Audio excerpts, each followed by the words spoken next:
because I have something worth living for.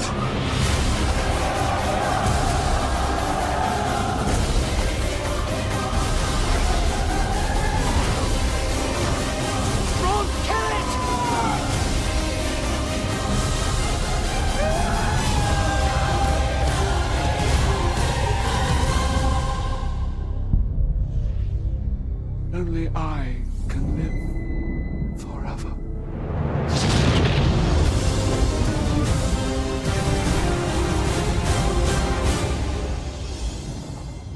Hello everybody, so I am now home from seeing Harry Potter and the Deathly Hallows Part 1, and how dark was this? Very dark. It was slow to begin with, but as the film progressed, you start to understand a bit more of what Harry is up against, obviously along with Ron and Hermione as well. And there were some friendship issues between the three of them. Obviously we know that Ron and Hermione are now together, but there was a bit of tension between those two as well, especially when Ron had a bit of a jealous streak where he thought that Harry and Hermione were starting to get really close to each other, when clearly they weren't. But what we also saw in this film is Lord Voldemort is he's gathering pace. Basically, he is gathering pace for the big finale between him and Harry. The film pretty much opens up with him talking to his minions. I love that word, minions, which includes Severus Snape. Bellatrix as well is in there. You've also got Lucius Malfoy and his son Draco. So you know, there's Voldemort pretty much saying, I've got to kill him. This is what I'm going to do. This is my plan, kind of thing. And as I say, as it gets on, the main focus of the film is more between Harry and Hermione. So they're the massive focus in this first half. Now, I've never read the books, and I've admitted that I've never read the books. But my understanding is that in the books, I'm sure that books will have a similar line of where it's focused mainly between Harry and Hermione, where they are going in search of these particular Horcruxes that Harry has to find. He's got to find 7 in total and pretty much destroy them, because apparently all of them are part of Voldemort's soul, kind of thing. So the fourth one is the one that they found, and when they find it very difficult to destroy. Basically, there is a way of destroying it, and what they need is what they can't find. And for those who have read the book, you'll know exactly what it is that they need to find anyway in order to destroy this particular Horcrux. But they're sort of led on a wild goose chase regarding the Horcrux in the first place. But again, I'm not going to ruin that bit for those who haven't seen the film. Excuse me, God, I got a frog in my throat. No, as I say, it really was a great film. There was one compelling thing for me that was quite interesting, that really sort of opened my eyes to not just this particular film, but all the films in particular. Hermione is telling a story of 3 brothers. Okay, we eventually do find out what the Deathly Hallows are.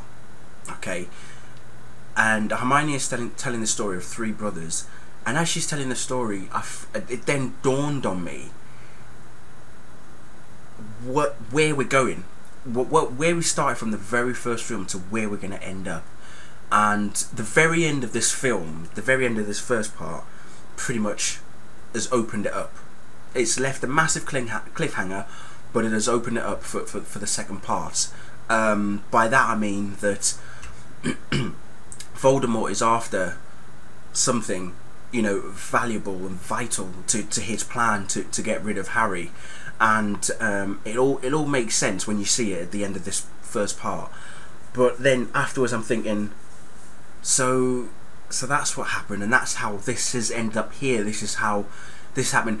And then I'm now starting to realise out from that story of the 3 brothers that Hermione was telling, that how significant Harry Potter is to this entire journey that he's been on, this entire quest in order to rid the world of Voldemort once and for all. That there must be some connection to Harry and somebody else within the realms of magic.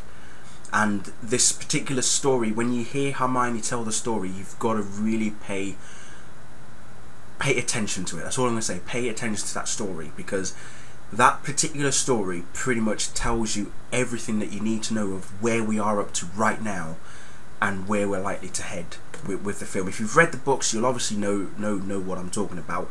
But as I say, I've never read the books, so I'm just, you know, as far as I'm concerned, I've never read the books. I'm just focusing on the movies and just seeing it how it plays out in the films. So wow, that's all I'm going to say. J.K. Rowling must be smiling. I mean, obviously she is smiling, but damn, she would. I don't think she would never have guessed that this was ever going to happen, because when she first wrote the books, you know, she was in a council flat in Edinburgh, in somewhere. Well, I think it was in Edinburgh anyway, and there she was, just writing these books, and here we are now. Books have come to life. They have come onto film.